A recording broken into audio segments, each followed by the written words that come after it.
And so, moving into the next section, is a particularly difficult section, section 43, Dasein, Worldhood, and Reality, in which Heidegger now begins to talk about reality and the issue of reality for him, and the reality of the external world, whether it can be proved, if it can be proved, what does that mean, what does that imply for Dasein, and so forth.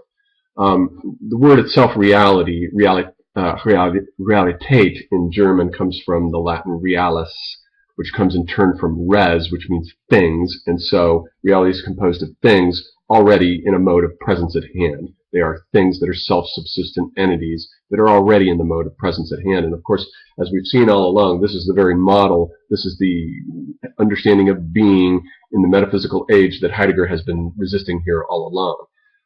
So he wants to set out then to demonstrate that reality is only one mode of being amongst others. There are many other modes of being, such as existentiality, Dasein itself and its facticity, its fallenness, its existentiality, the mode of being of readiness to hand, the mode of being of presence at hand, and so forth. So reality does not have the priority. The idea of this self-subsistent reality does not have the priority. It's only one mode of being amongst others. And he also wants to show that, ontologically speaking, it's inadequate ontologically speaking for Dasein. It doesn't fit, since Dasein, by definition, is a being in the world.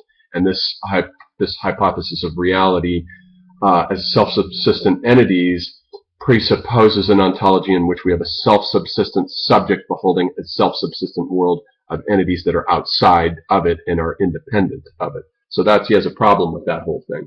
So what he wants to know are then the answers to 4 questions.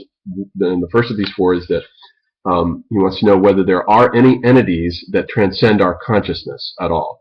And the answer is to that, yes, although stating the problem that way is already to misstate the problem, since consciousness is not my primary mode of orientation to the world. Remember, consciousness isn't, the Husserlian theoretical regarding of the world isn't my primary orientation. My primary orientation, of course, is care and concern.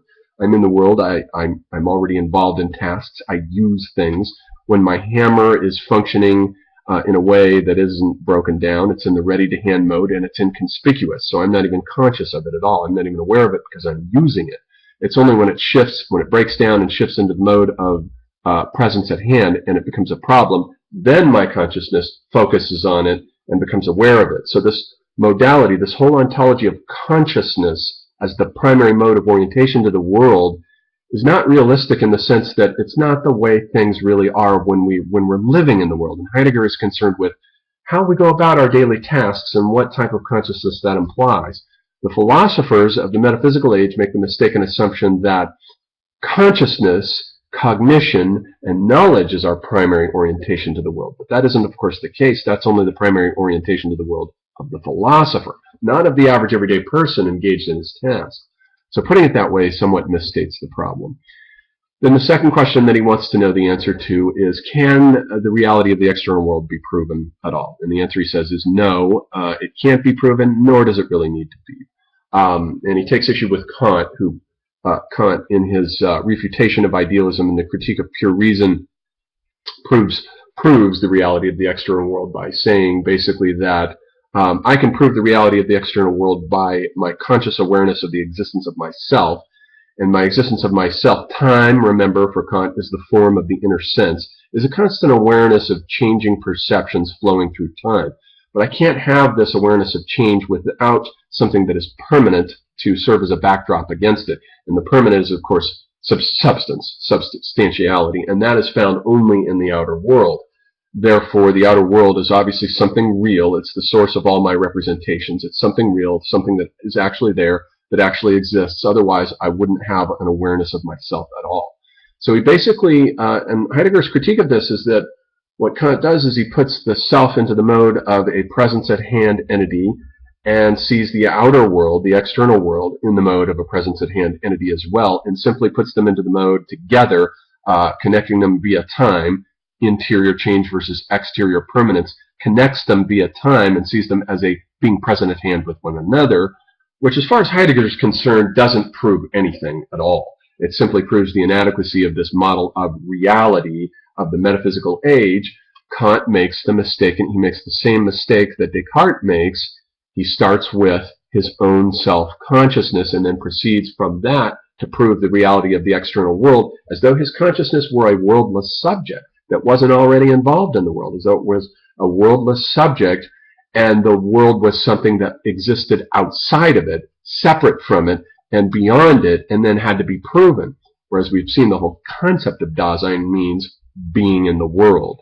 The subject is already in a world that has been disclosed to it, and it's already, its primary orientation to the world isn't a theoretical concern at all, but care, concern, concern for doing things, making things, having things done, and all of this stuff that's always already going on in our life world, our basic life world, that this old ontological model of reality doesn't suit at all. It's not ontologically adequate for a Dasein that is always already in a world doing something. And so the third question that he wants to know is, what is the being in itself of the reality of, if these entities are real, then what is their being in itself? How, or as he puts it, how far this entity, if it is real, is to be known as being in itself. And so the problem there is that the in itself is what the issue is. That's what has to be reinterpreted. And the in itself, if we contrast the world of things in themselves, or the world of being in itself, with the world of things for my consciousness, we can see the contrast that the in itself, when something is in the mode of readiness to hand, back to my hammer again, I say it's in the mode of readiness to hand, it's essentially in itself. I'm not aware of it, I'm not conscious of it, it's in itself, but I take it out of itself when I shift it into the present at hand mode, when it becomes a problem. So then it becomes out of itself. So the in itself mode does not necessarily have to be in the present at hand mode of being. It can also apply to the ready to hand mode as well. So the in itself is a problem, and it depends on how you look at it. It can be seen in either way. And then the fourth and final question that he wants answered is the relationship of reality to care, but also what is the meaning of reality? What does it mean insofar, let's see how he puts it, he says, what the meaning of this entity reality signifies in general. And he says one of the things about, one of the interesting models for reality that avoids this theoretical orientation is the model put forth by Dilthey and Schiller, where they say that the nature of reality is resistance, because reality is always putting up resistance to our impulses and our wills. So resistance characterizes the nature of reality. And Heidegger says this model has the virtue that it presents reality as not in the mode of a theoretical orientation. Our orientation to it there is not theoretical. So that's in its favor. And also it takes the body into account. It brings the actual fact that we're in a body into account with it. But the problem with it is that if reality is resisting us, then we're already in pursuit of something. We're already trying to realize or bring something about even before we encounter that resistance, which means that a world has already been disclosed to us in the first place. Otherwise, we wouldn't be aiming to pursue something that then is resisting our pursuit. So our primary orientation to the world is care and concern, and that's what Schiller's model and Dilthey's model fails to take into account with this idea of reality as resistance. Our primary mode of orientation is, of course, being in the world. And Dasein is, when we say that Dasein is, we mean that Dasein is the being that understands being. And so understanding of being is primary for it. Reality is only one mode of being amongst others, and it's not even the primary mode of being at that. And the being of the external world, let's see what it is that the final point I wanted to make about reality and care is that care is primary.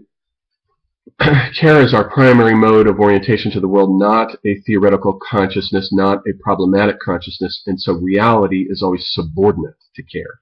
The meaning of reality is that it's something that's subordinate to Dasein, it's subordinate to care. It's just one mode of being amongst others.